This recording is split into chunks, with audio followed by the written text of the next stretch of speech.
The panel kind of went over that as well, but the mental aspect of coming back after a game that I think they think, we think, and probably simply TOOBASED think was over, and then after a disconnection and then could not reconnect because the button disappeared, whether that's a bug, whether that is user error, we have absolutely no idea, but we do know that there's a game 3. This is not an alternate universe.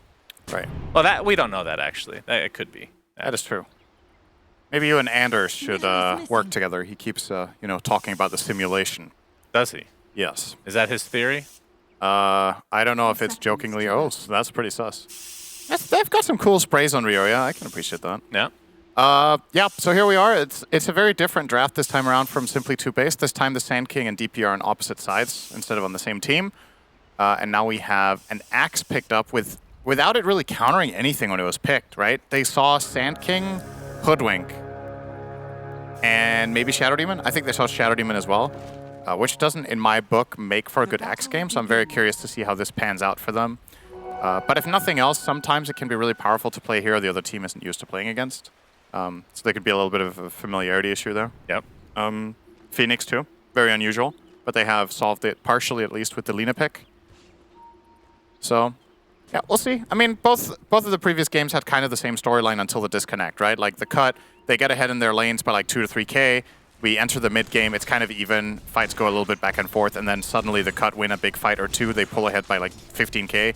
If that happens again here, they have all of the foundations to finish this game out nice and safe with Terrorblade Shadow Demon.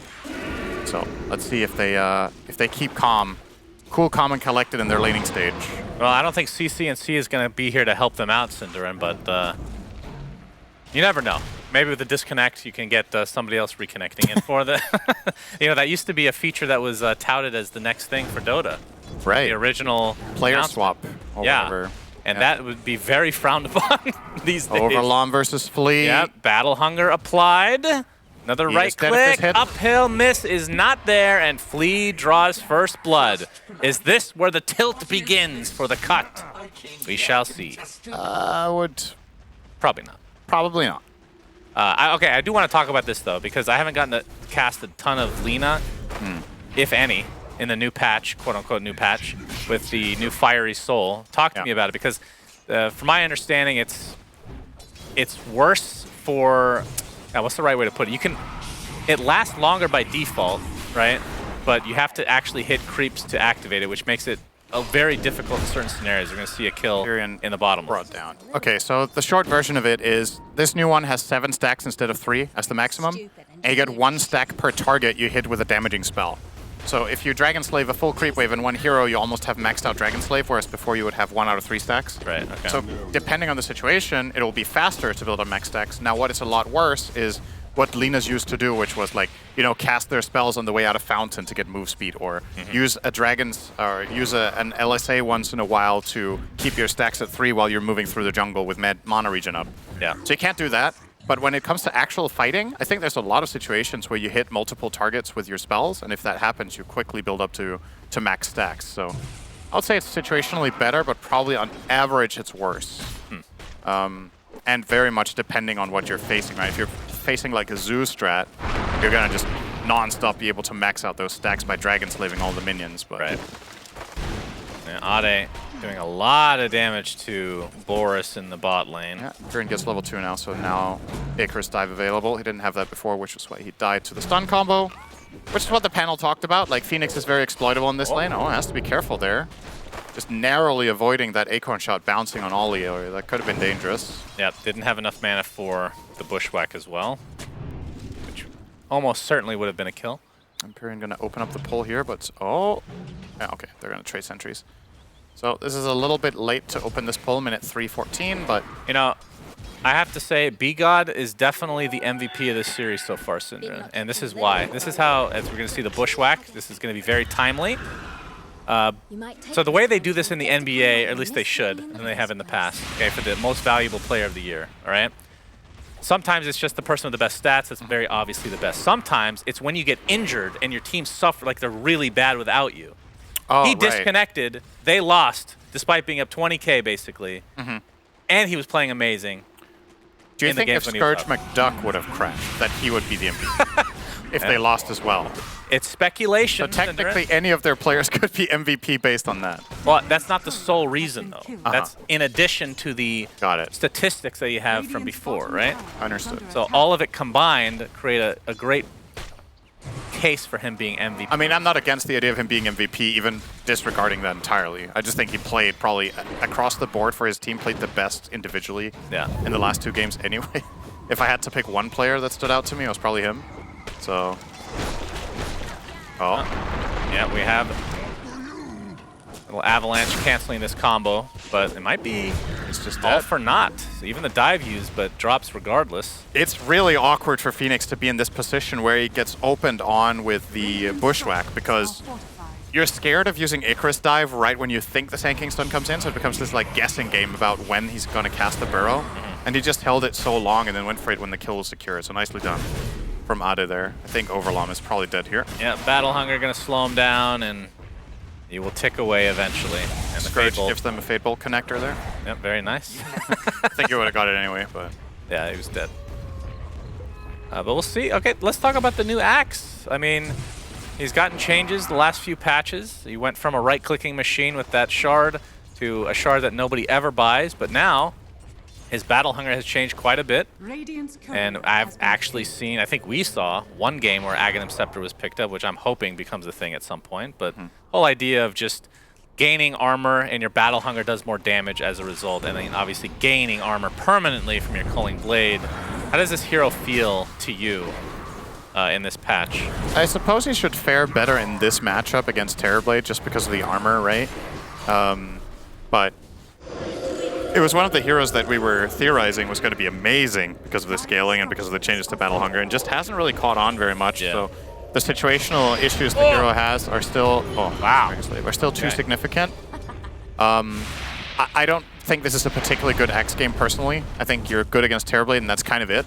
So I'm very curious to see how he performs.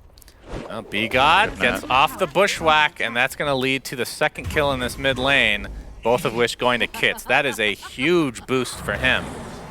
I mean, in terms of the mid lane, just the CS, he was slightly ahead already of Ryoya, but now gets 2 kills. Nice call. Yep, call with a bunch of creeps, so that counter helix is going to work, but Overlom will live. But Bloody Sky, guessing he's going to be going the old Vanguard route and Link Blade Mail or something to that effect. He got trying for the net there, missing. And Ryoya actually places an obs here that Kit sees immediately, so there's different ways to go about this. If you're the Lina, you can try to conceal that you have a high ground ward yourself. You can just show it and be like, you know what, whatever. Like, try to guess where our ward is. Going to the enemy high ground and then pretending to hit it is kind of, or pretending to not know it was there can be kind of hard, depending on the situation, because like, in a situation like that, why would you walk up the high ground to then have a look, right? Unless you knew.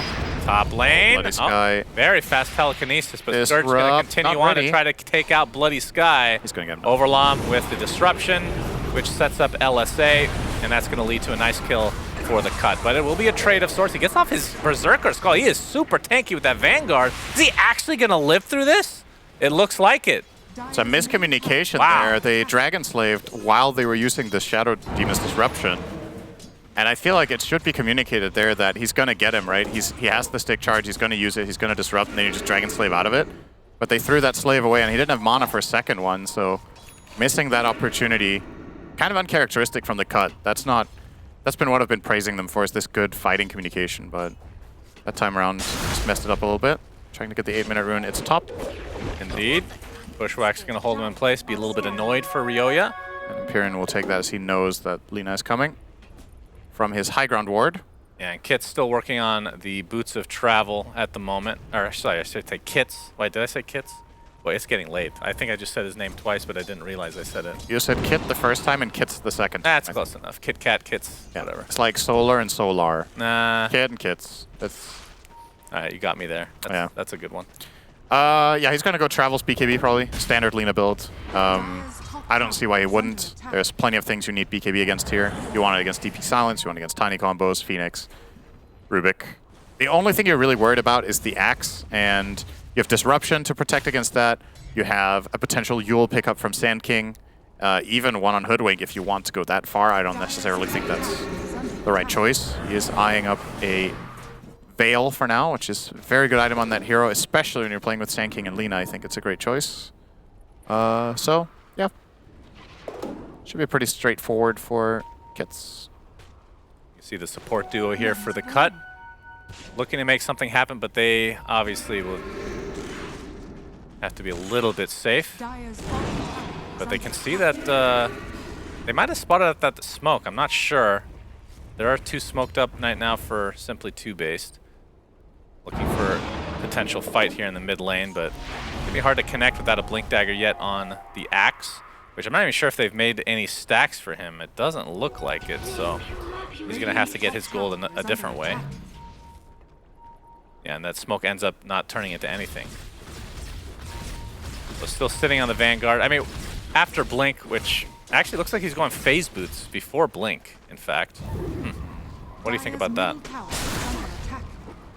I don't know. I'm not really sold. I don't think this is the kind of game where you're just going to run at heroes. Like, sometimes you have games where phase boots can actually be really good because you feel like you need the armor or the move speed's going to help you connect on heroes, but... Well, Telekinesis Berserker's Call, not the greatest layering. Ryoya is here as well. So with the 3rd member, should be enough to take out Adi, but he gets a nice double burrow strike. Trying to get off the Epi, but ain't happening. And this should lead to a tier 1 tower top. It's already at half HP, and the Exorcism will be activated. But in the meantime, you can see Kits in the mid lane pressuring the tier 1. They pop the fort. Still has that siege alive, so it's going to do a decent amount of damage. But I think Ryoya can TP mid theoretically and just finish off this tier 1 as well, while that Exorcism is still active. Or they could try to defend bot, but I doubt that's going to happen. You're 2 set up here. You're not fighting into this cut setup. Unless you bring like 4 heroes. So, yeah, nicely done here from the cut, I think, given the circumstances here, getting the tower trade and some damage in on mid, not over-rotating, not wasting resources. I do think, compared to the previous games, this is a lot more even at this point. This is the mark where the cut have generally been 2,000 to 3,000 ahead. So, definitely going better for Simply TOOBASED this time around. We'll see when it comes to the actual fights if they have stepped up their game a notch as well. I do feel like, personally, that this Radiant lineup's fights are harder to play, and they're very dependent on successful X jumps at certain points in the game. So who's going to set him up for success? Oh my god, Scourge. So, okay, let me ask you this. Let me ask you this. Because we've talked about the mental aspect of the cut, right, after that last game. What about the other side? We might have to hold this thought with the 2 smoked up here for the cut. Trying to set something up on the mid lane, potentially. And you can see Ade on the Sand King. He's the one that did go Blink Dagger. Just went for the casual, actually has a full Soul Ring, now that I look at it. I think this is a good Sand King build this game. It's also pretty standard, but standard's good here. You should get Yules next against X. Yeah, Bloody Sky about 1,000 away from finishing that Blink Dagger for himself, so they're going to try to delay as much as they can.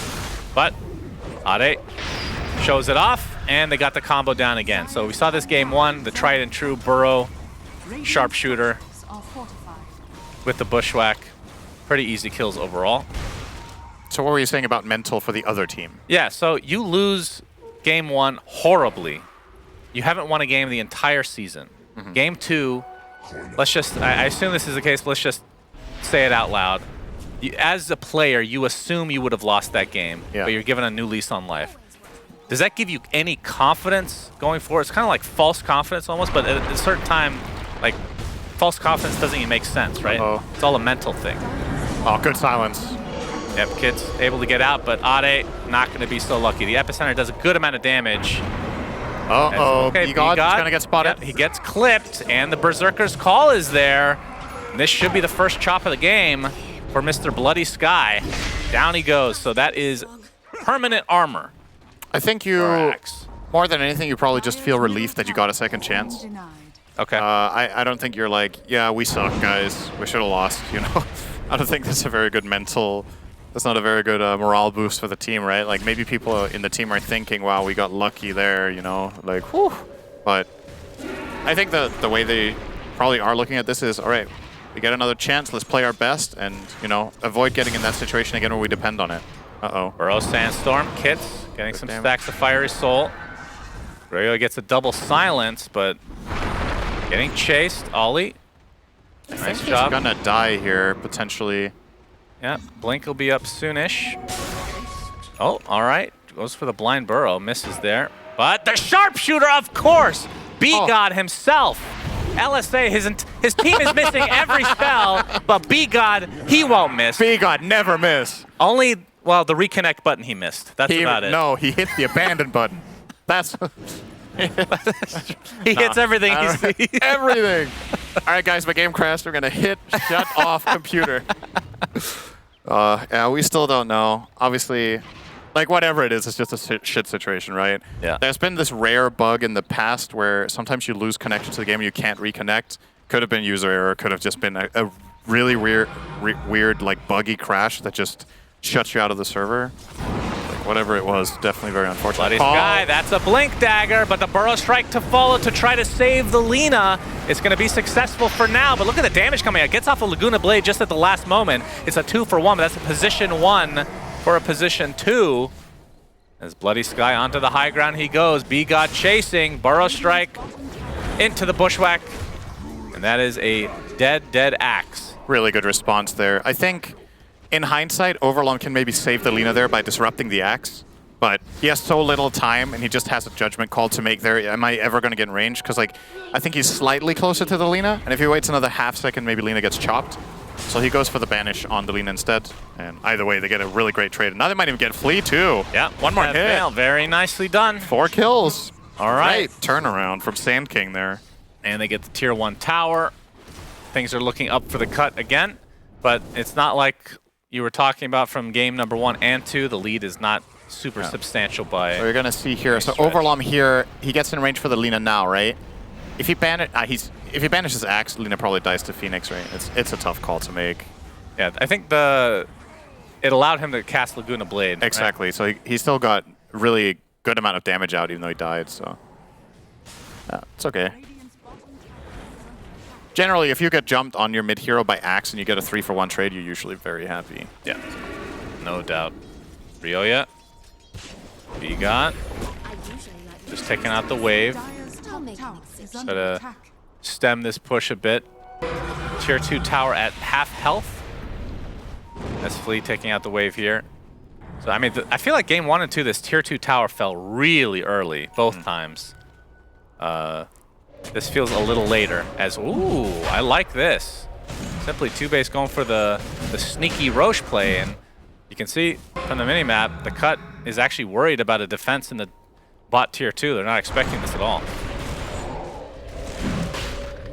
Overall, a little bit of a blunder, I would say. You're in a strong position as you're as Dire here in general. Like you've pushed in bottom, you've a decent position mid, you have a good lane ward mid. And the entire enemy team has been missing for like 30 seconds. So either they just willingly gave that Roche up and didn't want to take the fight, which I think they definitely can with their lineup, or they just misread the map there and got punished for staying too many heroes bot. They do have Lina's BKB. That's a game changer. It allows them to take fights they couldn't take before. Very reliably, actually. If she gets Blink called by Axe and gets saved, she can BKB and turn around entirely. If she gets Blink BKB called by Axe, she should still survive. Shadow Demon can just disrupt the Axe instead then, and Lina doesn't take any damage. And then she can just fight, so it's a big item here. All right, Flea's in trouble. Gonna try to steal Sandstorm here perhaps, but I feel like it was only don't miss. A matter of time. But Fleet did a pretty good job at delaying things here in the bot lane. They're gonna try to take advantage of this to push top tier 2 themselves. And he did, yeah, he wiped out the wave. So this is pretty slow from Scourge. He feels confident doing it now, though, that multiple heroes are showing top for the Radiant. Backdoor will actually kick in here, so now it's going to be a really annoying one to try to hold. They want to try to def. I kind of like this. I don't think Simply TOOBASED are expecting this at all. Yep, Epicenter Burrow into the LSA. That's the Aegis. Oh, he felt the blink call. His blink was canceled thanks to the Sandstorm. Oh, and they know this. See if they can take out Ollie in turn. You see the Sunray doing a lot, but doesn't look like it's going to be enough. B-God finishes off yet another player. 45 seconds on the deck. Demonic Purge is insane against Tiny, by the way. It's just, and so is Soul Catcher, right? Yeah. So if Shadow Demon gets to play an offensive situation against Tiny, he's very, very good at ruining that guy's game. Nicely done. I really like from the cut that they make that call. I don't think that's an obvious call to defend this tower. But they set it up well. And I think the false feeling of safety that Simply TOOBASED get there is that, wow, we have a Tiny with Aegis with Phoenix behind. Of course we can push this tower, but there's so much damage in these Dire Heroes without BKB. So, well done.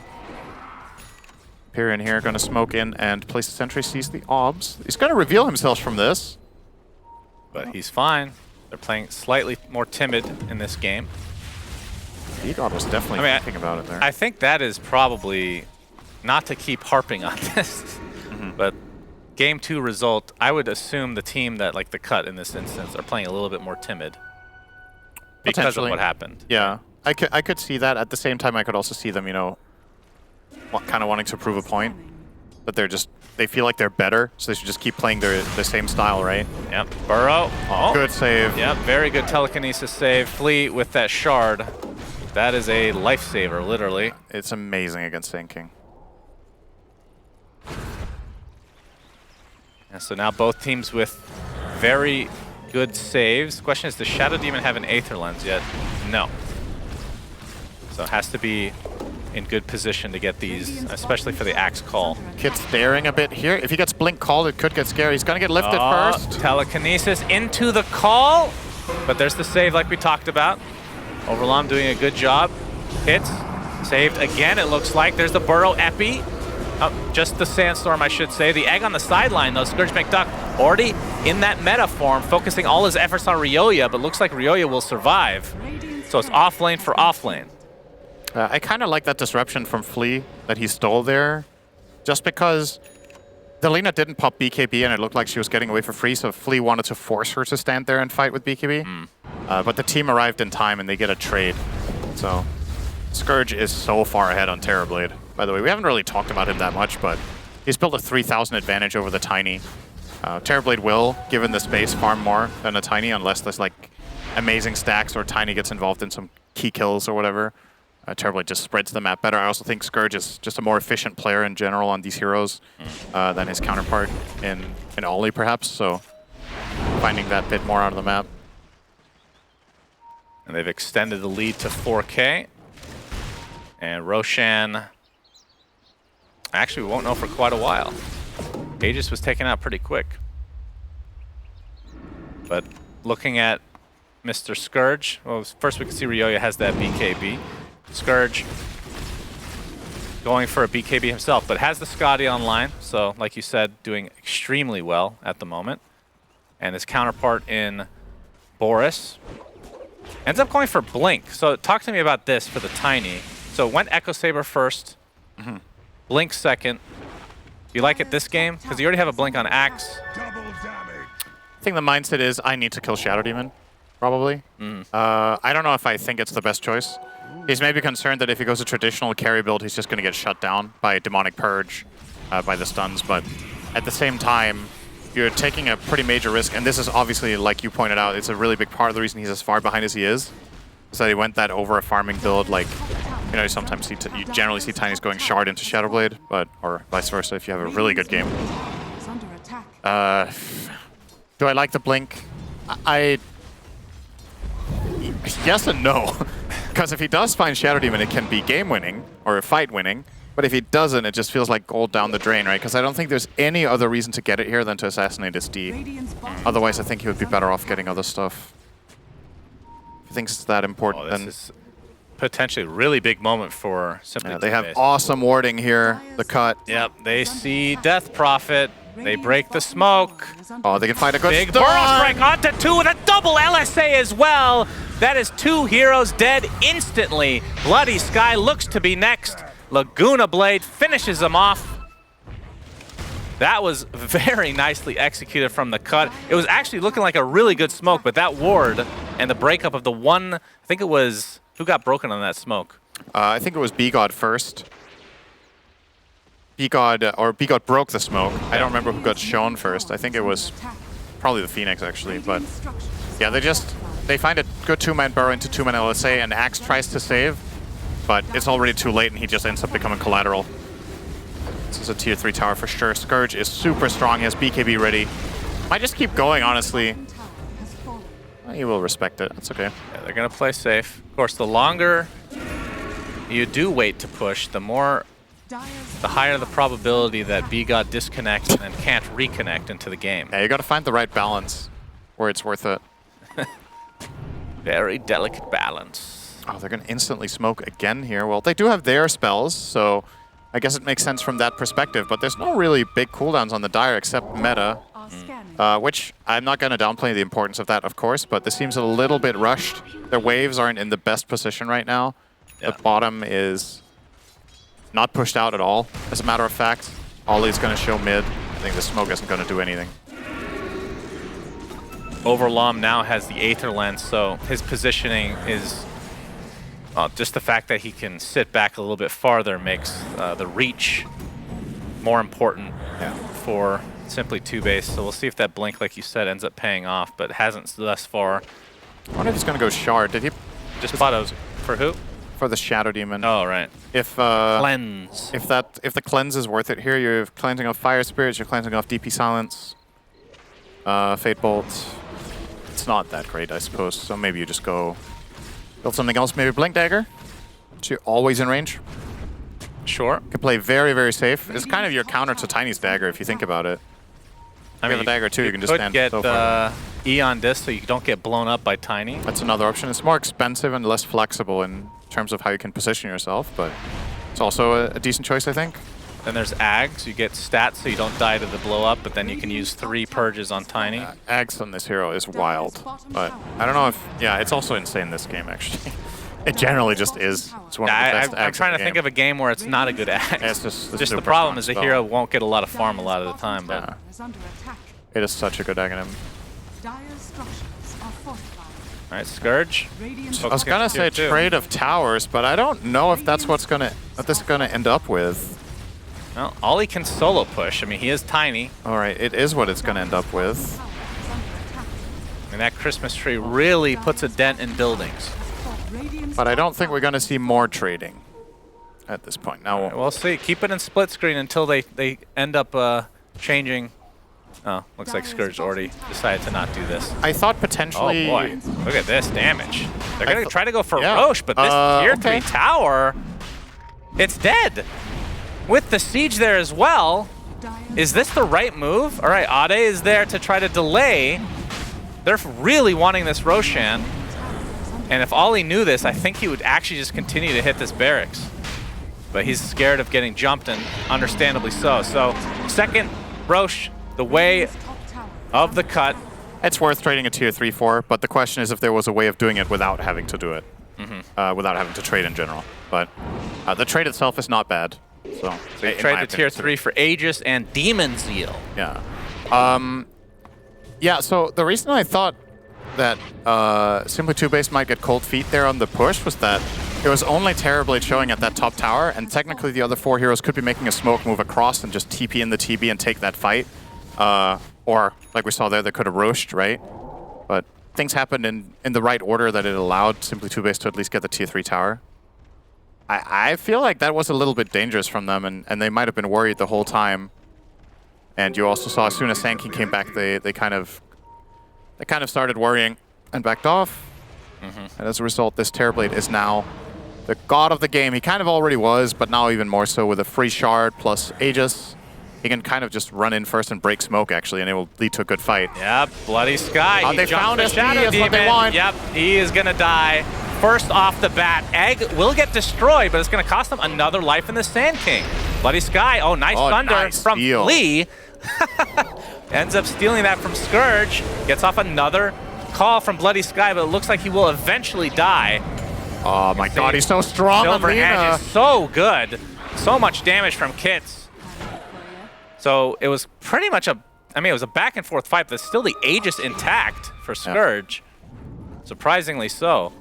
I like the play call from Simply TOOBASED, like conceptually there, of jumping SD though. I think it's what you want to do. Get rid of that hero immediately and take the fight from there, because if you jump on anyone else, you're just worried about the counterplay.